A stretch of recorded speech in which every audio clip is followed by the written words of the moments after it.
We're back right here on the show floor at SFA News. Now, if in fact you're here in Moscone Center, make sure you stop by. We're at a booth, I don't even know what booth we're at here, but somewhere like 1200. Stop by, say hi with me. I've got Ron Tanner, Vice President of, this is the longest title ever, Philanthropy, Government, Industry Relations. It's a lot of title. A lot of title. And Erika Sipos, Industry Relations. And I'm so excited that both of you are here because we've really seen so much innovation coming from the Fancy Food Show over the years. But now I think there are more people involved in innovation. I mean, innovation used to be, I had a hot sauce and now I have an extra hot sauce. But we're seeing a lot more, and you both have created and managed what's called Incubator Alley. And Ron, tell us about it. And then Erika, I'd like you to tell us about some of the cool products that are there. So how did it get started, and why does it exist? Incubator Alley has grown into Incubator Village. So we've had Incubator Alley for about the last 3 years or so, where we would bring in a couple of incubators. And incubators are organizations. Some are university funded, some are economic development funded. And also you've got people like Chobani.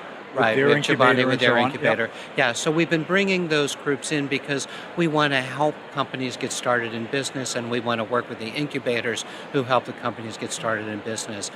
We had 2 of them at the show last winter, and we decided that, you know what, there's so many great incubators out there with so many companies, we would make our alley into a village. And it's helping the incubators, it's helping the companies, but even more important than that, it's for the buyers that come to the Fancy Food Show, because they have the opportunity to come and see lots of different items. At this show, we have 7 incubators that are participating. La Casina, which is here in San Francisco, the Food Innovation at Oregon State University, Mission Mountain Foods from Montana. So we're trying to get a combination of rural incubators and city incubators, and they have about 40 companies that are exhibiting with them. So it's an exciting part of the show. It's up on the Esplanade. It's right next to What's New, What's Hot, and it's a great place to visit. That was up there, and it looked great. And the way the whole setup was phenomenal. So Erika, tell me about some of the products that you saw that you think are really cool, that made you, as you walk by, go, wow, I wish I would have thought of that. Well, a lot of the cool ones are on trend. We have a lot of these trends that are continuing throughout the year that we've seen from the summer.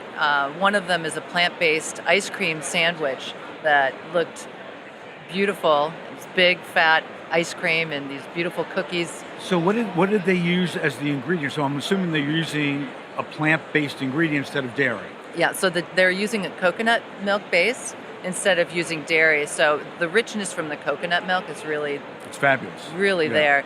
And the cookies are made with cassava flour, so they have a nice chew and a little bit of crisp, but they're using really interesting flavors like turmeric and ginger cookie.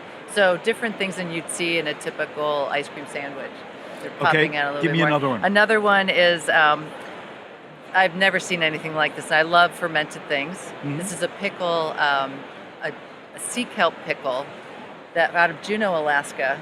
And these 2 young kids, they're from Juneau, they go out in their boat, they take a trip from 2 to 20 hours to find a sea kelp bed, it's called bull kelp, and they are actually hand harvesting these things, and they're making pickles and salsa. So, and again, I'm not a kelp expert, but so they're taking the kelp and then they're pressing it into the shape of a pickle? Well, no, it's a bull kelp is actually a tubular. Okay. So they're cutting them, and they're huge, and so their pickles that they are showcasing look like cucumbers, but there's a perfect circle in the middle. It looked like somebody had stamped out the middle, but actually that's the tube of this bull kelp. I have to try that. So it's just like this giant rope. It's like a sea creature, and they just chop it up, and it's a perfect circle, and it's pretty ingenious. I mean, I've never seen anything like that. I think it's the first one I've seen. There's a keto ice cream, which is actually the first keto-approved ice cream. I thought I would mention that because it's interesting. Every doc that I talk to, every nutritionist, says, keto is fine for a limited period of time. But a long-term diet for health, keto is not where it's at. But we keep on seeing more and more keto products Yeah. coming out. So there's no question. So Ron, what is your hope that comes out of Innovation Village this year? Well, we're hoping that the companies are there will be able to grow their businesses, and we'll see the Specialty Food Association as a good place for them to become members. And then they will So graduate. they don't have to be a member to be part of They are not Incubator allowed Village. to be a member to be part of Not Incubator allowed, Village. okay. Yeah. So it's a chance for them to get exposure to the buyers that we bring here, and we want them to be successful and become a member of the association. It's almost like, and I don't mean this like in a bad way, it's almost like a minor leagues. Yeah, So yeah, you're yeah. giving people a chance to try out, Yeah. to see how good they are, to see the exposure that they have, and then they can make the decision to kind of move into the bigger space And on the also show it's floor. great feedback for them as buyers come by and they say, that's really a cool product, like the pickle thing, but your package maybe should be a different color or whatever else. So it's a great learning experience for them. as And well. they're learning a lot because it's very much a buyer. Well, it's all buyers that are here. Yep. And a lot of these companies are accustomed to selling in farmers markets. They may sell off of a food truck, but they're just getting consumer input. And to be really successful in the specialty food business, you need the buyer input. Absolutely, absolutely. Well said. Well, thank you both so much for pulling you. it together and helping these companies so that they can grow and become the next one that sells for $400 million.